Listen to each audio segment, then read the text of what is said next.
Saudara Menko Polhukam Mahfud MD tadi baru saja menyampaikan konferensi pers usai bertemu Presiden. Beliau mengundurkan diri secara langsung. Sekjen PDIP Hasto Kristianto menilai pengunduran diri Mahfud sudah melalui perhitungan yang mendalam.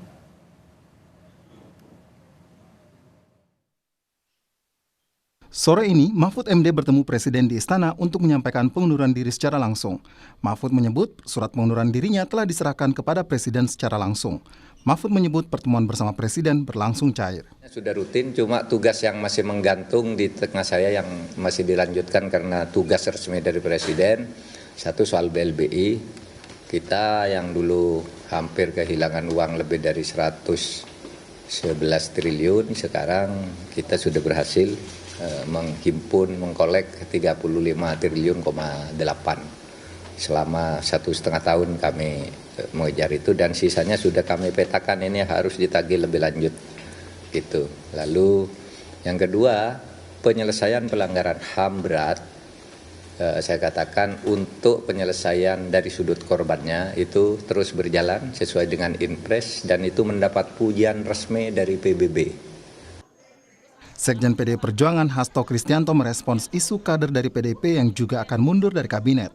Hasto menyebut mundurnya kader PDIP dari kabinet akan mempertimbangkan perhitungan yang mendalam. Terus terang, ya bagi kami PDI Perjuangan tentu saja kepentingan bangsa di atas segalanya. Apapun stabilitas politik itu sangat penting di tengah-tengah pertarungan geopolitik saat ini.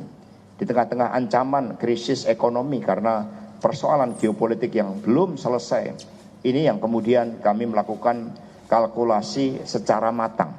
Mundur itu gampang, tapi pertimbangan yang mendalam. Seperti Prof. Mahfud MD itu pertimbangan sangat mendalam, bahkan beliau juga memohon petunjuk dari Tuhan Yang Maha Kuasa, Allah Subhanahu wa Ta'ala, dan akhirnya itulah sikapnya. Ekonom senior Universitas Indonesia Faisal Basri sebelumnya menyebut mendapat informasi ada Menteri Kabinet Jokowi yang berniat mundur. Faisal menjelaskan saat ini ada situasi ketidaknyamanan di dalam kabinet karena putra Presiden juga maju dalam Pilpres 2024. Di dalam tidak diragukan lagi makin mencuat ketidakpuasan dan puncaknya tatkala Pak Jokowi mengusung anaknya jadi wapres. Jadi itu batas toleransinya. Ya mereka secara terbuka sudah, sebetulnya bukan cuma menteri ya. Ada pejabat gubernur juga yang seperti itu. Mahfud menyatakan niatnya mundur sebagai menteri sudah direncanakan sejak debat pertama Pilpres. Mahfud telah sering menyebut posisinya sebagai menteri akan berpotensi konflik kepentingan dengan status calon wakil presiden nomor urut 3. Tim Liputan Kompas TV.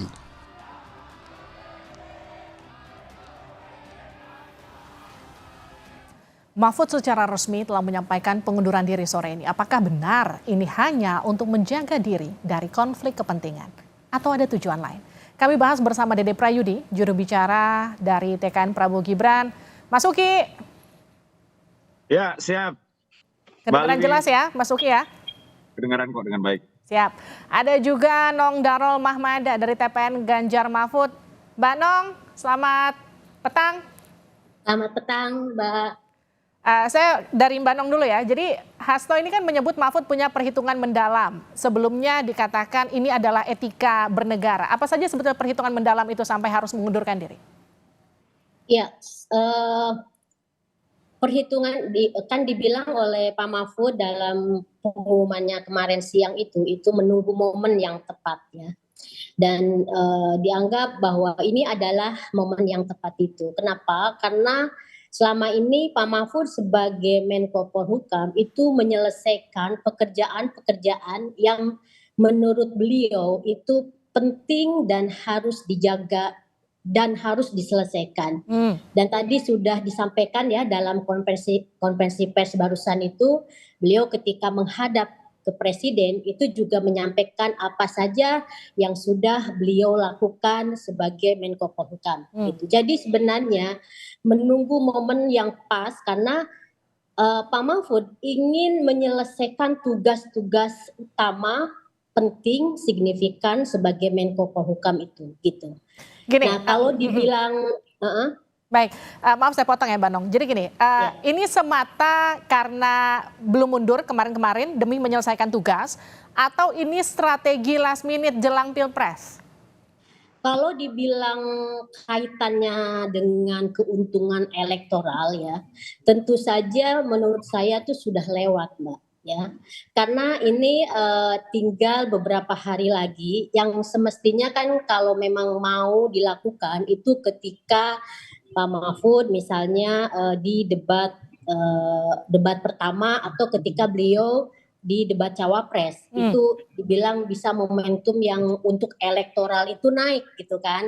Nah, tetapi karena secara tanggung jawab ini Pak Mahfud ini kan integritasnya kita tahu semua sangat menjaga itu ya. Oke. Di satu sisi beliau sebagai Menko Polhukam yang secara mendadak diberikan tawaran atau diberikan kesempatan untuk menjadi cawapres tanpa mempersiapkan apa-apa itu adalah Pak Mahfud. Jadi ketika beliau ditawarin atau diajak untuk menjadi cawapres itu kan dalam posisi beliau yang nggak siap sebenarnya. Oke. Sehingga itu harus diselesaikan dulu tugas-tugas sebagai Menko Polhukam itu. Gitu. Saya ke Mas Uki, gimana TKN merespon mundurnya Mahfud dari Menko Polhukam?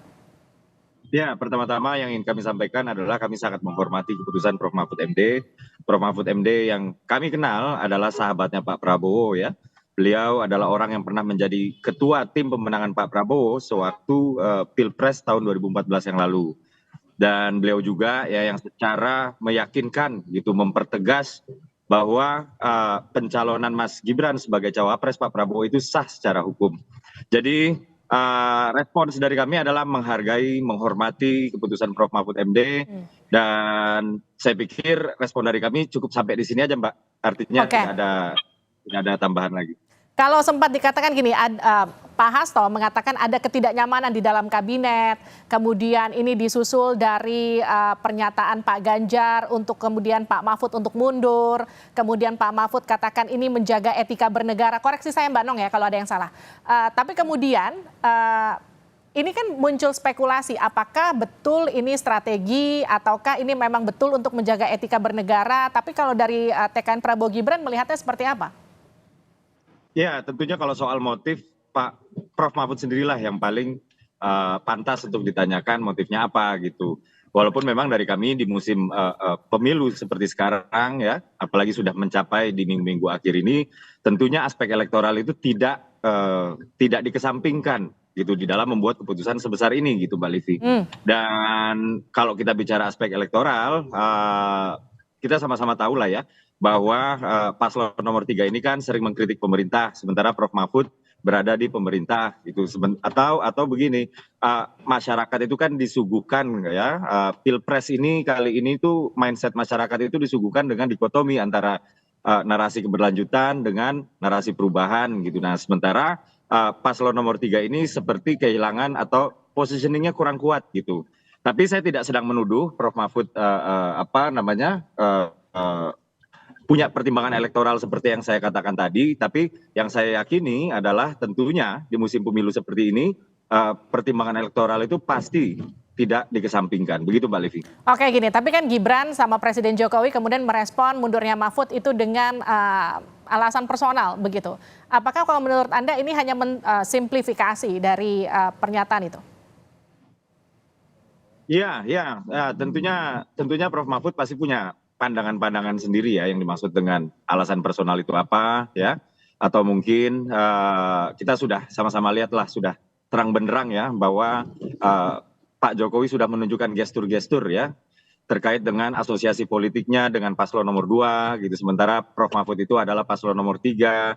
Mungkin alasan-alasan personal itu mungkin adalah yang seperti ini Mbak Livi. Saya ke Mbak Nong, kalau tadi disinggung sama Mas Uki, ini kemudian mundur untuk agar lebih leluasa mengkritik pemerintah karena selama ini barisan Ganjar Mahfud itu kerap mengkritik pemerintah.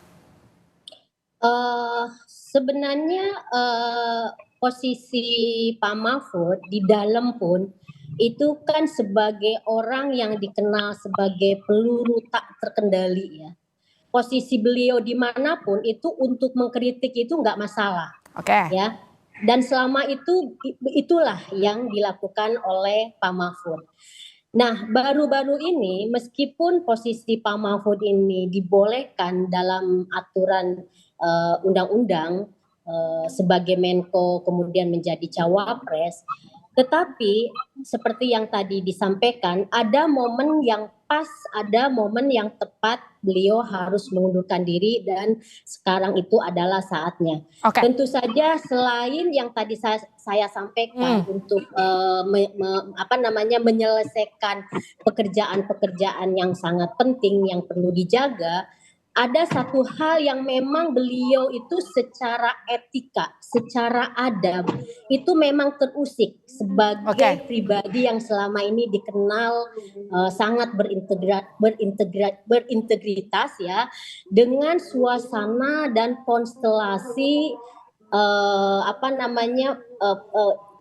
pemerintahan di bawah Presiden Jokowi ini. Dan kita tahu semua lah, tanpa saya harus menerangkan secara detail soal itu ya.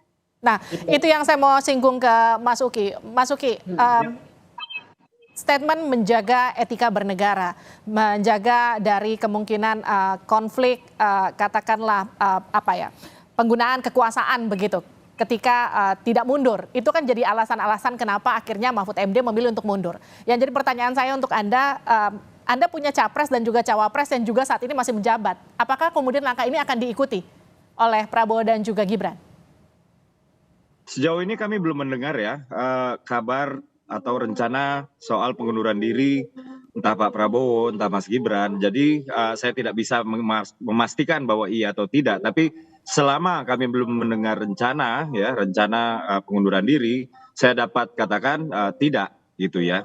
Dan sebenarnya soal etika ini Prof Mahfud mungkin ya itu tidak ingin mengulangi pengalaman yang lama ketika beliau menerima sekelompok orang dari petisi 100 ya untuk membahas kemudian tentang pemakzulan presiden gitu yang kami ketahui ya.